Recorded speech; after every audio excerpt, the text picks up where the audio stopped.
我曾經呢個問題啊，我喺上海復旦大學講學，面對好多大學生，佢哋就問我對八九民運嘅睇法，我咁樣答佢哋，我而家攞翻出嚟答。我唔係女人，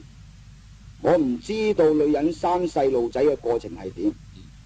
但我喺書本上嘅知識話俾我聽，逢係一個女人佢要生 BB 仔之前，佢一定要經過陣痛。所以我認為喺未來嘅地球上出現一個偉大富強嘅中國，呢個係一個過程。我當年係用呢番說話喺上海復旦大學打大學生，但係大學生好厲害，後尾佢哋再追問我，你對馬克思主義點樣睇法？咁我就話俾佢哋聽，馬克思係一個好有理想嘅精神嘅思想，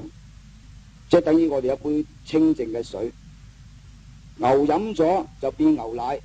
蛇飲咗咧就變毒液，可以咬死人，唔關杯水事。我希望我哋嘅祖國牛多過蛇，呢個係我當年喺上海復旦大學答俾大學生嘅。但係嗱，你自己係學佛嘅，研究佛學啦，即係研究佛學通常都係慈悲為懷，但係見到即係中國政府暴力鎮壓一啲學生嘅時間，咁你唔完全冇感覺嘅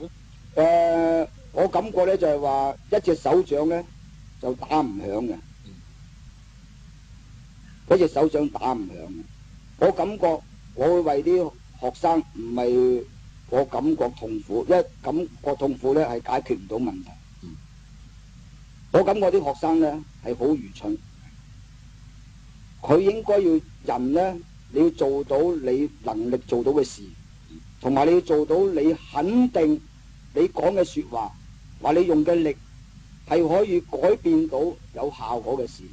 你唔應該作無謂嘅犧牲。喂，不過咁喎，嗱，而家你睇翻呢幾年中國嘅轉變咧，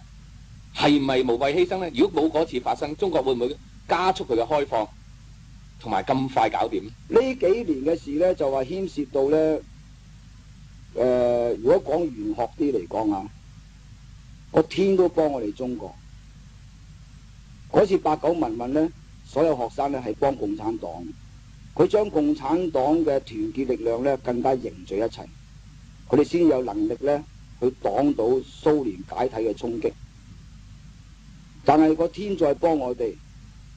再有一次華東水災咧，再將中國人嘅心咧再衝翻埋一齊。我曾經喺某個場合答過人哋嘅問題，我如果呢三件事調翻轉頭嚟出現嘅話咧，中國就已經好危險啦。